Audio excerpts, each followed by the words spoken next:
Hey hello everybody, my name is CulBlu, and I'm bringing you guys the last game that I'm going to be casting for today for the Friday Night Live Dota series. This is Season 2 for them, and we're jumping right into this game. So far, we've seen some pretty interesting matches. Some were stomps, some were one-sided, and some were kind of like, there's a chance, but then no, it wasn't. But for the most part, all these games have been, of course, exciting, and I'm glad to be here to bring these games to you guys, because I think the series is awesome, and I hope these guys go further with their series. So anyway, before we start, I'm going to show you guys the brackets. I've casted a few of these games already. I casted Zebra Kingdom versus Nat Gaming, and I've also casted SVRN versus Core 2Net. And right now, I'm going to be casting the game between Catalyst and Ninja Fruits. So they are down here, so they're actually just starting out. And I think, I don't know if I have one more after this, but I think we're going to stop at this area. You can't see my mouse. But we're going to start at the second area, and then we're going to move on to the next two areas when it gets to the round of, the round of 8? When it gets to the round of 8, we'll move on to the next week.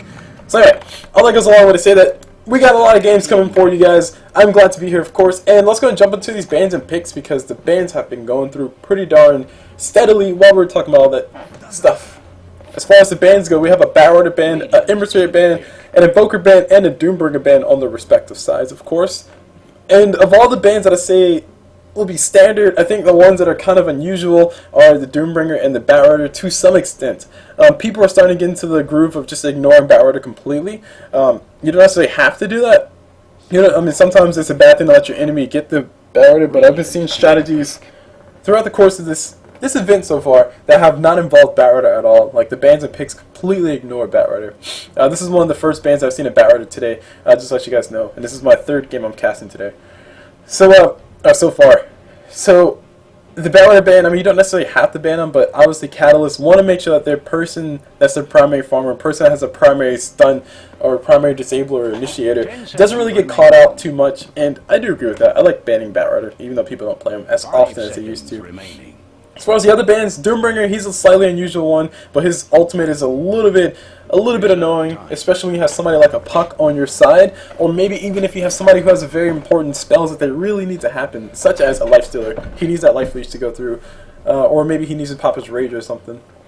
But Doombringer can be a nuisance, so might as well just throw him out of the pool. And Invoker, Claw Wax Invoker, enough said. And for Ember Spirit, his right-click damage, his damage output potential is pretty darn high. So gonna go ahead and get rid of him from the pick pool completely. Now, talking about the picks, Centaur Warrunner and Sand King, those are some pretty nice people. I think they both serve the same exact purpose, but that means that Ninja Fruit are going to have some crazy initiation power once both those guys get Blink Daggers.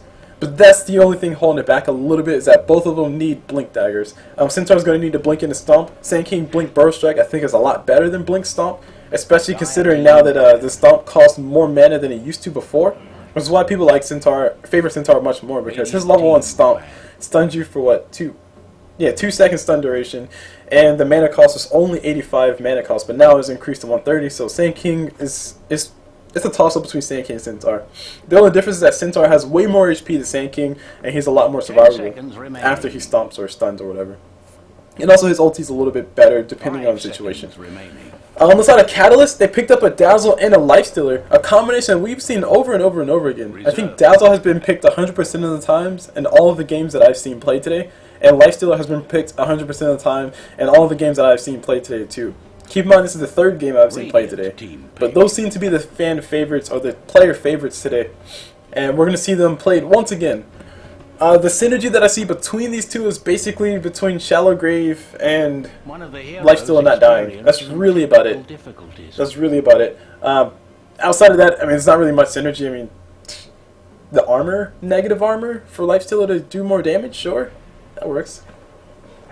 10 seconds remaining. Now moving on to the bans on Catalyst side, they banned out the Ancient Apparition and they banned out the Lycanthrope. AA versus Lifesteal is pretty darn annoying. I agree with that ban. Lifesteal can't get any Life Leech, which means that he loses a complete ability for roughly 8 to 9 seconds. 14 seconds once that Aghanim Scepter, or 17 seconds I think, once the Aghanim Scepter comes up by AA. So it's going to get rid of him out of the pool. And Lycan's push is still pretty darn strong. Notice how he made it this far and nobody picked him up initially, mainly because they want to try to set their tempo of how they want to play the game. And Ninja Fruit's tempo is going to be a lot more balls to the wall than Catalyst's tempo, mainly because Catalysts are really going to need to get Lifestealer fat and farmed up. Dazzle's really going to be playing passively and playing back, trying to keep his people alive. He's not going to be trying to be too aggressive, I'm assuming.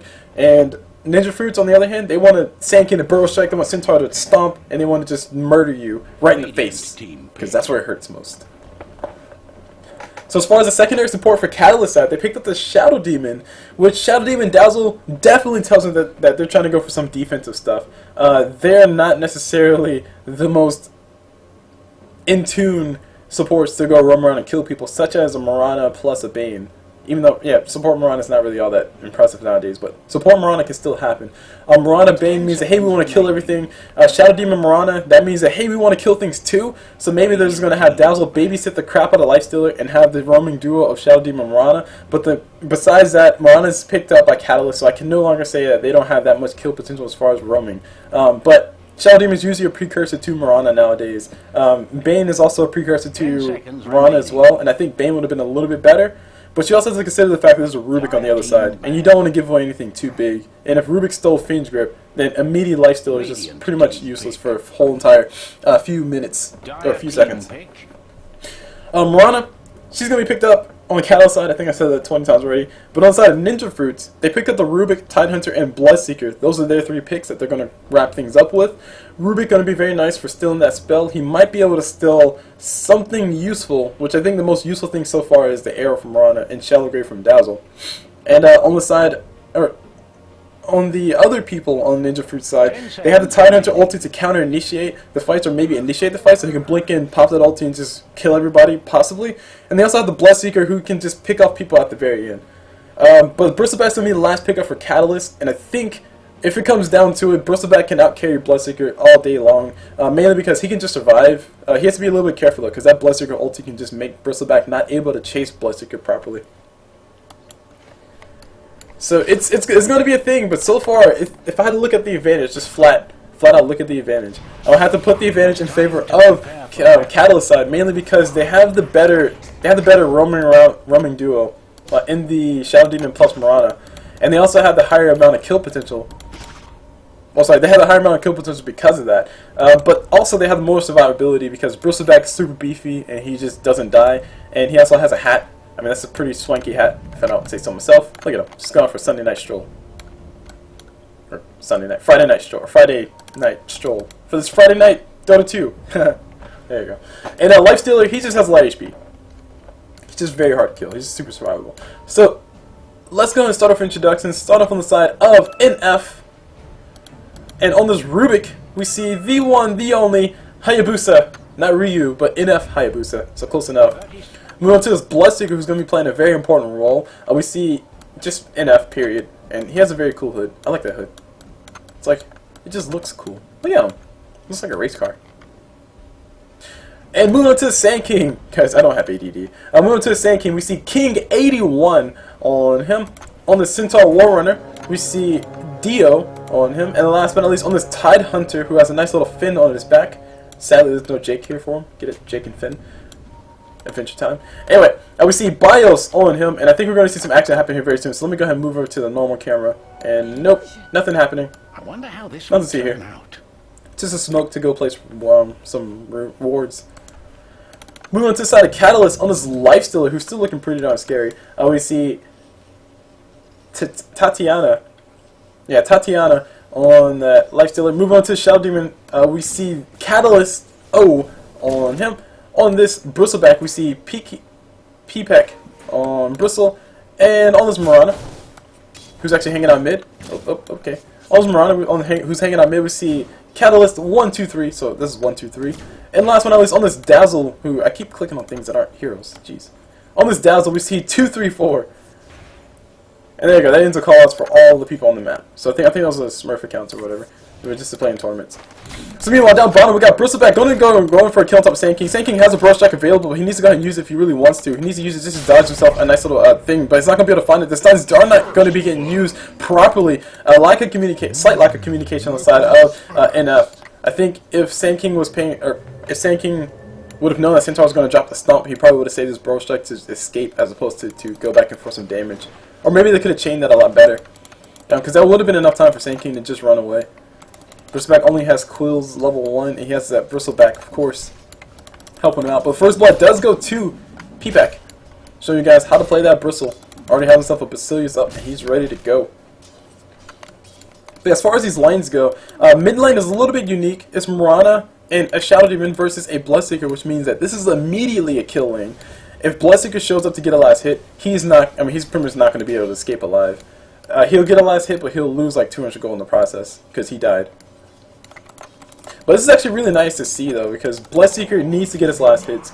People seem to fail to remember the fact that Bloodseeker only gets his regen when he kills things. So he actually needs to kill that thing. He actually needs to get that last hit on that creep before he gets his Bloodbath proc.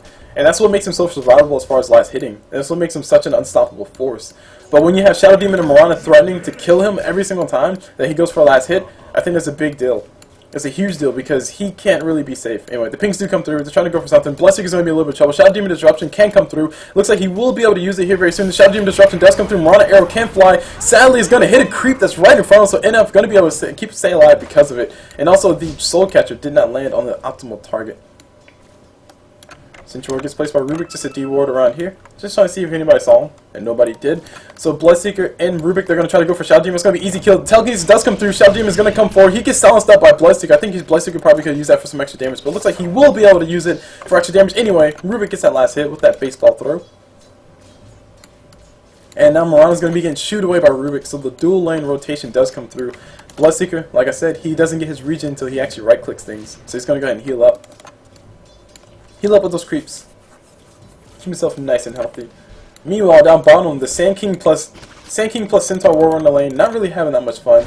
This is one of the drawbacks to going against a Bristleback as a melee person, is that you kind of have to get in there to get your last hit, and Bristleback's Cool Spray has a nice giant AoE. Look at that AoE. That's a huge AoE. Wow, 625. Why is it so far? Anyway. It has a giant AoE, and once these guys are in it, this is going to get hit with Cool Spray after Cool Spray after Cool Spray. Bristleback's actually going to go full man mode, going to try to go in. Centaur needs to throw a stump at the perfect time, not going to be able to find it, doesn't have enough mana for it. Meanwhile, Bristleback takes a bunch of damage, actually stays alive, and he might turn around and go for a kill on top of Centaur. He's going to try to get it. The Cool Sprays are not going to be able to land, it's a little bit too far away. He's going full retard. He's trying to dive right now. Centaur is going to be able to run away far enough. His stump will be up online right now, and Sand King going to look for a Burrow Strike, but not going to be able to find anything. Rubik shows up as well. Everybody's just trying to chase Bristle. If only Bristle's level 6, he might be able to turn around and get a kill, but he has nothing. Bloodseeker's going to turn around and go for the silence, and that's really going to be about it. Bristle should be fine, though. The damage is not going to be enough. Meanwhile, the top lane, which I have not talked about at all, Tidehunter versus a tri-lane of Dazzle... Oh, sorry, never mind, it's dual lane. I thought Mirana was up here, but she's not. A dual lane of Dazzle and Lifestealer. And like I said before, this initially didn't tell me that these guys were trying to be aggressive because, oh wait, hold on, mid, we got Bloodseeker in a little bit of trouble. He's going to try to go for some damage to Mirana. The silence does come out on top of Shadow Demon, which is actually really good. The arrow does hit Bloodseeker just barely on the back. He's under attack. But he's still going to be survivable. Meanwhile, speaking of survivables, Tidehunter will be losing his life. Telekinesis comes off for Rubik. He's going to try to get the kill on top of Lifestealer. He's going to actually lose his life in the process. Double kill for Bloodseeker. Or sorry, double kill for a Lifestealer. Centaur rolling and really wishes he has his ulti up, but he's going to try to go around the corner for a kill. The silence does come through on top of Lifestealer. Bloodseeker and Lifestealer are going to go toe-to-toe. Bloodseeker will win the fight because his lifesteal is better than yours, and that is going to be the end of this game, or end of that fight. Double kill for Bloodseeker. And this game is a much more even game than the one we saw last time, where Bloodseeker got completely shut down. This is one of the reasons why Bloodseekers really need to get their levels, because he now has his Rapture. He can probably go for a solo kill. He's actually going to try to go for Mirana. Mirana's going to be forced to stand still. Arrow from Mirana does fly. Telekinesis comes off for Ruby. Just do a little bit more damage from Mirana. Mirana gets disrupted. Beautiful disruption. Defensive disruption. Come out from O. Mirana's going to be able to leap away just in time. Dazzle shows up for the heal. Now the kills will begin. Turn around. Nice little turnaround engagement. They're going to go on to Rubik. Rubik in a little bit of trouble. He dies, loses his life, so he's officially in a lot of bit of trouble. Meanwhile, down bottom, the pinks do come on the map. They want to kill Sand King, or they want to do something. Or Sand King saying, bro, we need help. Somebody help! Radiant's bottom tower has a nasty situation. But I didn't know Cool Spray's radius was that huge, though. That's ridiculous. That's like the attack range of Drow Ranger. That is exactly the attack range of Drow Ranger. That's pretty scary. So if Drow Ranger can right-click you, you can Cool Spray her. I don't know if that's a recent upgrade for Bristle or what. Anyway, Invis rune down bottom. They're gonna go ahead and pick it up. Bristle's gonna bottle it up. And up top, what's going on? We got Sand King, Centaur in a little bit of trouble. He has a stomp available. Stomp does come through just in time. Time Hunter has no ulti. He has himself a nice little anchor smash though, which is actually really good as far as reducing the amount of damage that Lifesteal can deal. And also has a giant AoE as well, 400 AoE. The attack range of a Vengeful Spirit. Fun fact for you guys. Fun fact. Oh yeah, hold on. Dazzle's attack range is 600, isn't it? Nope, 500. Okay, whatever. Anyway, they're gonna go on top of Lifesteal. Lifesteal does have his infest up, so he can run away if he really needs to. He's gonna go and jump start a creep. Actually, no, he gets hit with the Bloodseeker ulti, forced to stand still, tries to turn around, go for some kills. He's gonna jump into a creep just in time. Does get in there just in time. The creep does officially go down. Lifesteal is gonna be a little bit of trouble. He's now officially gonna be going down. He is dead. Bloodseeker gets himself a kill. Now Time Hunter's in a lot of trouble. He has no ulti yet, but he really wishes he does. Pop himself a magic wand. I don't know if this is gonna be enough. Throws up the guts on top of Dazzle. Dazzle throws up the poison touch on top of Time Hunter. Time Hunter this is gonna be still taking damage. Bloodseeker got himself a double kill. Dazzle's in a lot of trouble now. He might give himself a triple kill. If it is a triple, it's gonna be really nice for him. More gold towards the Bloodseeker is exactly what you want to have on your team. Phase boots are online if you really want to go for him, and he should. I think you should go for him instead of power charts. I like phase boots better than power charts. And we'll just wait to see what he gets. And he gets power charts instead, so it makes me a little bit sad. But Bristle are going to be getting sandwiched between two heroes. Time Hunter plus Sand King will be able to kill his Bristle back. Who actually has Warpath stack, so actually Sand King needs to be a little bit careful. Moonlight Shadow does come through. Time Hunter ulti gets used. I don't know if it's going to be enough. Yes, it is just barely enough. But the Time Hunter ulti was forced to be used. I don't know about that one, guys. I don't know about that one. Sand King had a Burrow Strike in probably like 5 seconds time. They might have been able to kill him if they guessed right. But Mirana in a little bit of trouble. Rubik telekinesis Mirana towards the tower. Just shoo her away.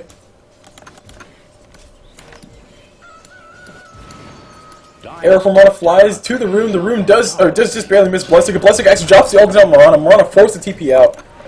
And Bloodseeker not going to be able to claim that kill, so he's pretty sad. But he has a haste rune though. He actually smelt blood for a few seconds. He gets disrupted by the Shadow Demon. The damage needs to come on top of Shadow Demon as much as it possibly can, so Bloodseeker can run that much faster. And looks like he won't be able to. I wonder, if you're a Bloodseeker, you smell blood, and you get a haste rune? Do you just move at impossible movement speeds? Nah, probably not. Probably not. It just probably takes you to 522 on your base movement speed, and then you get bonuses on top of that afterwards. Anyway.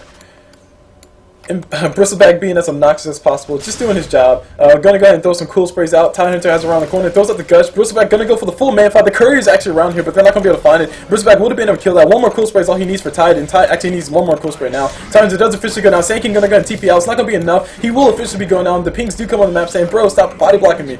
And I think somebody's a little bit angry. Bristleback is going to be able to survive, being the full man, and meanwhile, Bloodseeker gets himself a kill up top, and middle, we got Mirana trying to go on top of Rubik. I don't know if she's going to be able to get it. The arrow can fly, it will fly. Rubik jukes it just in time. Beautiful play coming out from this guy. Hayabusa just living up to his name, trying to be that super Ryu. Mirana will lose his life, and so will Rubik, but really well played coming out from Rubik. Really well played coming out from Rubik, dodging an arrow and claiming the kill despite the fact that he lost his life. It's a support for the Mirana, who I think needs to be more focused on ganking. But she is, but the scores are, what? They're tied. Arcane boost on both sides. Radiant's middle tower has been denied. Getting the most out of that mana. Smoke of the Sea getting used. Moving on towards down bottom, or maybe mid. Easy kill on Bloodseeker is easy. You got a TP in the front already. Mirana goes and pops that Moonlight Shadow so they can get a little bit closer. Observer was placed on the high ground by Bloodseeker once again. I think that was this game. There's also another Observer Ward over here, so they know where Bloodseeker is, and Bloodseeker's about to be getting converged on, so luckily... Oh no, he decides to turn around for the wrong turn. The ulti comes off for Shadow Demon. Shadow Demon gets hit with a nice little Bloodseeker ulti. The arrow from Mirana flies, hits on top of Bloodseeker. Shadow Demon TP's out as soon as actually cancels TP. He wants to go ahead and go for a kill. Time to initiates with the Rabbits, but nobody's here right now. Tide will not be able to get a kill. Disruption comes on Shadow Demon. Defense disruption, that is. Rubik throws out a nice little telekinesis, stops everybody in their tracks. Time is still in a lot of trouble. Throws out a nice little anchor smash, reducing the damage of everybody. Sand King, beautiful Burrow Strike, catches everybody. Beautiful Burrow Strike epicenter, catches everybody. Shadow Demon still alive for some apparent reason. TP comes out from Dazzle, and they're going to try to go all in. Bloodseeker not going to be able to claim anybody except for Mirana on the backside. That's going to be about it. She can leap in the 9 seconds time. She can actually toss an arrow, but it's not going to be able to get it at all. Bloodseeker throws out the nice little silence. Mirana will officially be going down. And that was a pretty intense fight. Pretty intense fight. At the end of the... Actually, the fight's still going on the corner. Bristleback gets himself a last kill on top of Rubik, so 2 for 2. 2 for 2. Nice Moonlight Shadow initiation. Bloodseeker overstepped his boundaries just slightly, but he ended up being able to survive. The rotations from both sides were pretty much on point, and this game is as even as it seems. It's as even as it seems, guys. I mean, Bloodseeker has 2 points out of silence, so that's going to be enough to chain silence, I think. They're going to try to go on top of this Bristleback. The Bloodseeker ulti is available, so they can't drop it if they want to. Except they're not going to. Dazzle, it does have a Shallow Grave available, though. In 3 seconds time. But that was a really nice fight. Really nice fight up top. Really well played from both sides. The whole entire Ranger side were really right here, so I'm actually surprised it took them that long to rotate around. But the time into Ravage, it would have been a lot better if maybe Sand King would have immediately followed up with the Epicenter. Burst Strike Epicenter. But hey, hindsight's 2020, guys. Centaur War Runner on the wrong side of the map actually dies to the Mirana. And we got TPs up top. These guys are just all about the action. Dazzle's going to go ahead and throw a nice little heal. Throws out a slow on top of Bloodseeker. He's going to be in a lot of trouble. He gets pulled into the worst spot possible. Silence comes from Bloodseeker on top of Dazzle, so Dazzle cannot Shallow Grave. A few more pieces of damage is all they really needs to get on Dazzle. Dazzle does get hit with the Mirana ulti, and now we got the Shadow Demon doing all kinds of work. Dazzle does stay alive, just barely. He's going to be able to throw the heal. Beautiful turnaround on top of Tyrant, so he's officially down, and they're going to be able to shoot everybody out. Dazzle saying, bro, I got too much swag for this. Bloodseeker does smell him, though. He does get the kill with the silence by the looks of it. Centaur War Runner ulti does fly through as well. They didn't catch any kills anywhere else, but nice play. Nice play coming up for these guys. I totally forgot about Bloodseeker though. And looks like Lifesteal is gonna try to go for a kill on top of something, but I don't think he'll be able to find it though. He's going for Armlet. Not necessarily the full race car Lifestealer, which involves a drum. Arrow from Honor flies. It will not be able to catch Sand King because he does decide to move away. And really, only one tower has gone. Oh, 2 towers. Okay, 1 tower on both sides have gone down. Top tower needs bandages. And the goal graph could not be even more in favor of. Wow, it's so in favor of Catalyst. Honestly, I thought it was going to be a lot more even than it was now, but you do have to consider that I think NF have been playing more 5-man Dota than Catalyst. Like, I think that Lifestealer hasn't really been involved in a lot of fights, and Mirana, she's been involved in just about everything. Meanwhile, we got the Tyrant's ulti. Ravage is going to be able to catch all 3 people. They're going to be able to get this kill on top of Lifestealer here very soon. One more right click's all they need. They're going to need an anchor smash, and not going to be able to get it. Lifestealer's just healing up so darn hard. He officially gets himself a kill on top of one person. He loses life though. Bloodseeker ulti does fly through. Bristleback does go down. Centaur dies on the backside as well. Rubik's still something. He just stole Starstorm. He really wanted Arrow. He did not want this piece of crap spell. He does get hit in the, just barely misses. The creep just barely blocked it, but it doesn't really matter. Rubik still goes down. Meanwhile, Bloodseeker and Tide are trying to go for the run. Not going to be able to find anything. Bloodseeker actually getting slowly getting hit with a bunch of damage. He's going to lose his life. He could silence himself to try to deny, but it's not going to be fast enough. And looks like Catalyst are saying, bro, we are the dominant ones in this game. Places that Observer is saying that this is officially our land. And they're going to go ahead and do some damage to this tower. They shouldn't be able to claim it, but they are going to do some damage to it. Goldgraph is still in favor of Catalyst. They're having a superior team fight. Despite the fact that NF has been responding in what I think is not necessarily the most perfect of ways, because in a perfect way, oh man, Sand King, no, Sand King, no, what are you doing, Sand King, go drunk your home. He's going to be forced to run away. Tyrant shows up, throws out the guts on top of Mirana. She has her leap up, so she's going to be able to leap away. Moonlight Shadow is available too, but she doesn't have mana for it. Smoke of Deceit coming through.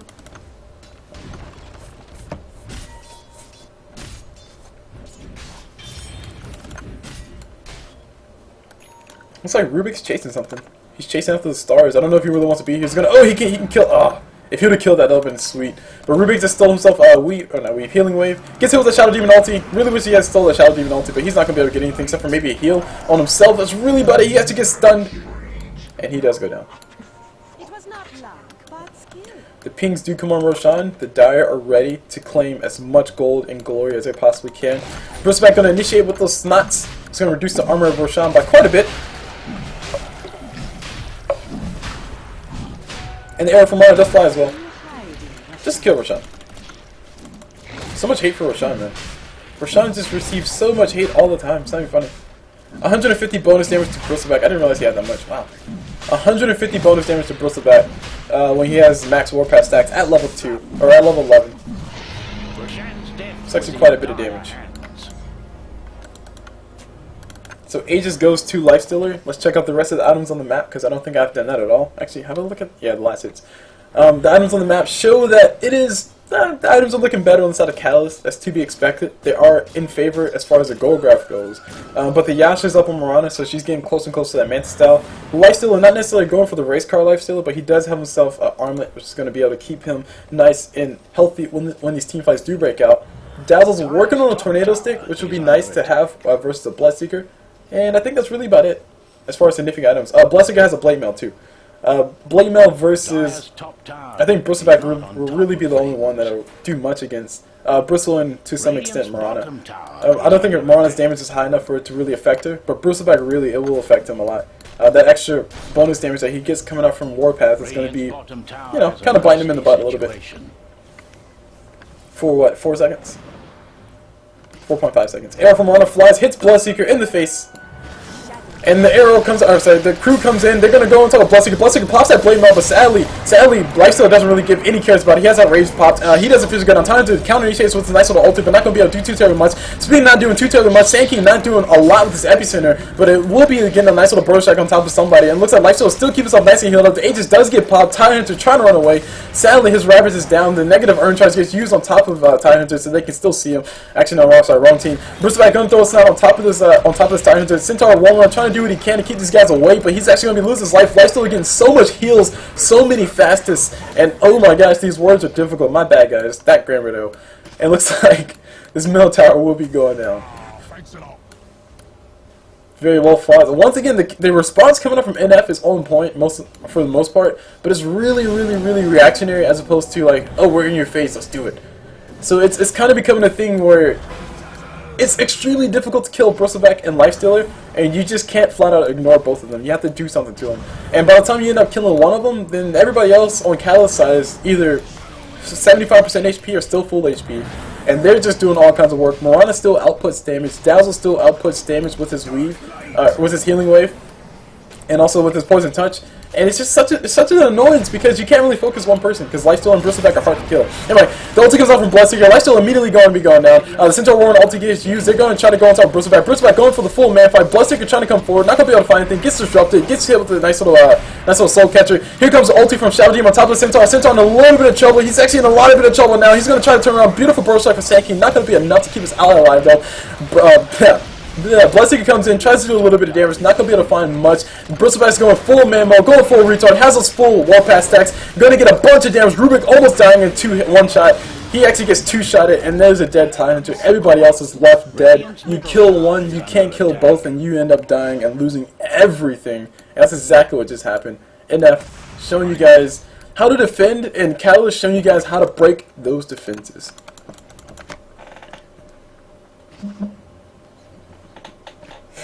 So, still, the gold graph shows its way in favor. I mean, net worth is probably looking phenomenal for Bristleback at least. Bristleback and Lifestealer are probably way at the top.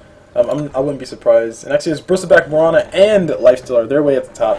Shadow Demon is one there as well. Up at the top 5 as well. And Bloodseeker's at 5th place as far as the net worth. And there we go. We officially have it. So, where the entire Catalyst side are on top of NF. And that is in both kills and gold. And also towers, so all 3. They have not claimed a single tower on the side of NF, and if they did claim a few of those towers, then I think they might be able to pull this thing back. Equalizing the towers, that's 5 towers down in favor of NF.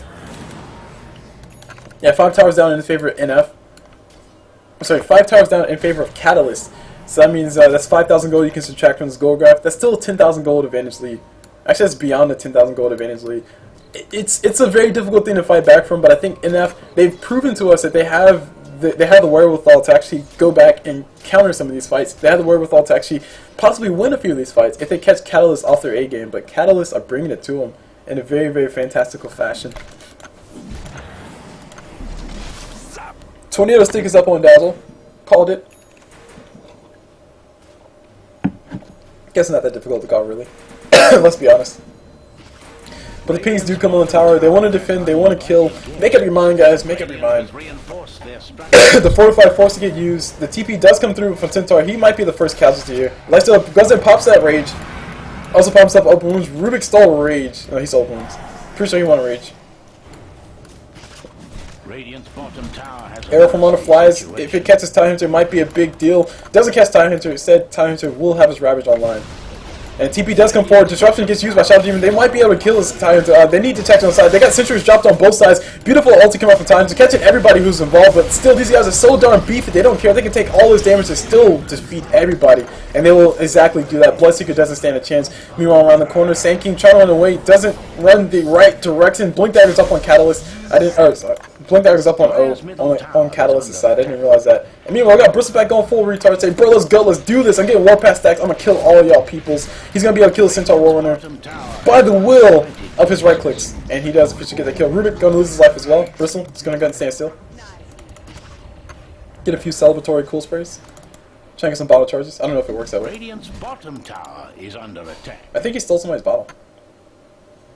I don't know, he's just going to stand here. Radiant's bottom tower has a nasty situation. Radiant's bottom tower is He's just standing there. Alright, Titans throws out the gust. Mechanism does get popped. Arrow from Mono flies. Almost catches Sand King, but no, just barely misses. Bristleback trying to get things revved up. Bloodseeker ulti is available, so Bristle needs to be a little bit careful. But they can still go for it, because their whole entire squad is down here pushing. Because they know that they have nothing to be afraid of. Bloodseeker ulti gets used on top of Mirana. She throws a right click and stands still. Throws an arrow and stands still once again. Turns around, right clicks his skin. And there we go, the fight will be happening. Titans has no Ravage available. Lifesteal gets hit with a nice little Burst Strike. Centaur Warren ulti gets used. The Stomp falls through as well. Disruption's been doing all kinds of work, helping the team out. Centaur Warren died extremely fast. Bloodseeker trying to get some kills on top of somebody. Not enough to keep him alive. He should still be going down. Bristleback's going to go ahead and go for the full dive. And there we go, Shallow Grave gets used as well. GG comes off of Centaur Warren, and Bristleback TP's on out. And that is going to be the end of it, guys. That is going to be the end of it. GG going out. And thrown in the tower, Catalyst dominating the game, and the pings come on the map, saying bro dazzle, brazzle, bro dazzle, or brazzle. I want to ping too. Why can't I ping? Oh, wait, I can draw. I just drew. Guys, I'm drawing. Where's my mouse? There it is. Oh my gosh, guys, look, I'm drawing. All right, sorry, my bad. All right.